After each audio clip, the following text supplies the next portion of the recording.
ஸ்ரீராமச்சந்திர பரபிரம்மணே நமஹ. வழக்கத்தையும் மரபையும் ஒட்டி என்னென்ன மங்கள காரியங்கள் செய்யணுமோ அது எனக்கும் வைதேகிக்கும் செஞ்சு அருளுங்கன்னுட்டு ராமர் கௌசல்யா தேவி கிட்ட கேட்டுக்கிறார். இப்போ ராமரை பார்த்து கௌசல்யை சொல்கிறாங்க, ராமா நீ பல்லாண்டி காலம் நீடூழி வாழணும், ராஜ்யலக்ஷ்மி திகழப்போகிற நீ என்னையும் சுமித்திரையும் சார்ந்த சுற்றத்தார்களையெல்லாம் ரொம்ப மகிழ்விச்சு பார்த்துக்கணும். உனது தந்தையும் தசரத மன்னரும் உன்னுடைய நற்குணங்களால் ரொம்ப திருப்தியோடு இருக்கார். இப்படிப்பட்ட மகனை பெற்றெடுத்த நாங்கள் ரொம்ப பாக்கியம் செஞ்சவாதான் அப்படின்னுட்டு சொல்கிறாங்க. அப்படி கௌசல்யா பேசணுன்னு ராமர் கை கூப்பிண்டு நிற்கிறார். அப்போ தன்னுடைய தம்பியான லக்ஷ்மணரை பார்த்து சொல்கிறார், என்னுடைய உடலுக்கு வெளியே உழவுற என்னுடைய ஆத்மா போன்ற லக்ஷ்மணா, நான் அடைய போகிற ராஜ்ய பதவி உனக்கு சொந்தமானது.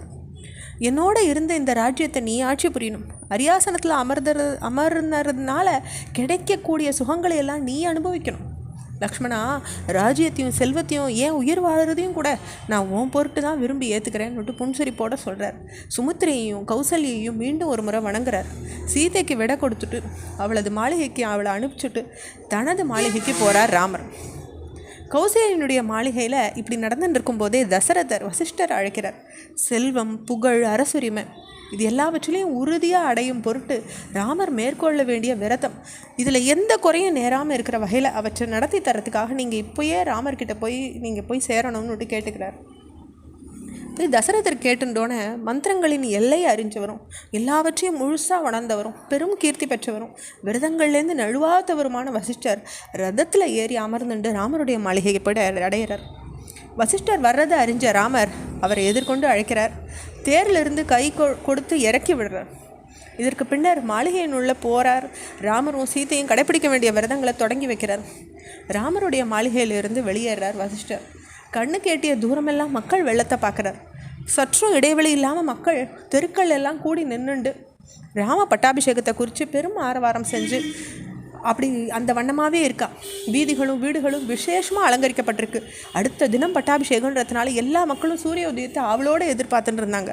ரொம்ப சிரமப்பட்டு அந்த மக்கள் கூட்டத்தை விளக்கிண்டு கொஞ்சம் கொஞ்சமாக முன்னேறி தசரதருடைய மாளிகை அடைகிறார் வசிஷ்டர். ராமர் கடைப்பிடிக்க வேண்டிய விரதங்களை ஆரம்பிச்சாச்சு அப்படின்ற செய்தியை மன்னருக்கு தெரிவிக்கிறார். பின்னர் வசிஷ்டரின் உத்தரவை ஏற்றுண்டு தசரத மன்னர் தனது மாளிகைக்கு போகிறார். ராமர் வசிஷ்டர் விதித்தபடி விரதங்களை அனுஷ்டிச்சுண்டு பூஜையை செஞ்சுட்டு அக்னி காரியங்களை முறையாக நடத்திண்டு அதற்கு பின்னர் தர்பையின் கீழே பரப்பிண்டு அதுக்கு மேலே படுத்துக்கிறார். பொழுது விடியறதுக்கு முன்னையே எழுந்து வாத்தியக்காராளுடைய பாட்டுகளை கேட்டுண்டோம் பண்டிதர்கள் உரைச்ச மங்கள வார்த்தைகளை கேட்டுண்டும் இருந்தார் ராமர். நகரம் எங்கும் ஒழிச்ச இந்த நல்ல சப்தங்களை கேட்டு மக்கள் ராமர் முறையே தன்னுடைய விரதங்களை கடைப்பிடிச்சிட்டு முடிச்சுட்டாருன்றதை அறிஞ்சு ரொம்ப மகிழ்ந்துட்டாங்க. நம்ம எல்லாம் காக்கிற பொறுப்பை ராமர் ஏற்றுக்க போகிறதுனால நாம் ரொம்ப பாக்கியம் பண்ணவாள் ஆயிட்டோம். கர்வம் துளி கூட இல்லாதவரும் முழுமையாக கற்றறிஞ்சவரும் தர்மம் தவறாதவரும் உடன் பிறந்தவாக்கிட்ட ரொம்ப பேரன்பு கொண்டவரும் எல்லா மக்களையும் உடன் பிறந்தவாளாகவே நினைக்கிறவரும் ஆனால் இந்த ராமர் இளவரசராக பதவி ஏற்கிற வழி செஞ்ச இந்த தசரத மன்னர் நீடோழி வாழணும்னு மக்கள் பேசிக்கிறாங்க. கிராமத்து ஜனங்களும் பட்டணத்துக்கு சேர்ந்துட்டபடியால் தெருவெங்கும் கூட்டம் நிரம்பி வழியிறது. அந்த கூட்டத்தினிடையே எழுந்த பேச்சு ஒளி கடலின் பேரோசை போல ஒழிக்கிறது. அயோத்தி மாநகரமே இந்திரனின் பட்டணம் போல காட்சி அளிக்கிறது. அப்போ மலர்களால் நிரப்பப்பட்ட தெருக்கள், தண்ணீர் தெளித்து சுத்தமாக்கப்பட்டிருந்த ராஜவீதிகள் வழக்கத்தை விட ரொம்ப அழகோடு விளங்குற நகரமாக அபூர்வமான காட்சியாக இருந்தது. கைகேயினுடைய மாளிகைக்கு மேலே தளத்தில் மந்திரை பார்க்குறாங்க. இதை மந்திரியனுடைய பெற்றோர் யாருன்றதோ அவள் எங்கே பிறந்தான்றதோ அவளை பற்றின வேறு விவரங்களோ யாருக்கும் தெரியாது. ஆனால் தசரதரை மணந்துண்டு கைகேயி அயோத்திக்கு வரும்போது அவளோட கூடவே அவளுக்கு உதவியாக இருக்கிறதுக்காக கைகேயினுடைய தகப்பனாரால் அவள் அனுப்பி வைக்கப்பட்டிருந்தா. சந்தனம் முதலிய வாசன திரவியங்களை பூசிண்டு மக்கள் கூட்டம் தெருக்களை நிரம்பி இருக்கிறத மந்திரை பார்க்குறான்.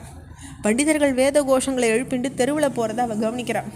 பல வீதிகளும் யானைகளும் குதிரைகளும் அணிவகுக்கப்பட்டு போகிறதையும் அவள் பார்க்குறான்.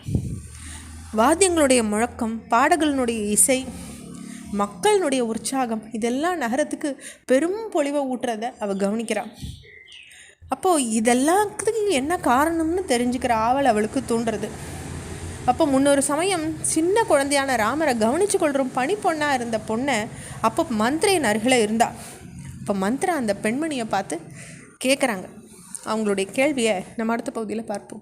ஸ்ரீராமச்சந்திர பரபிரம்மணே நமஹ.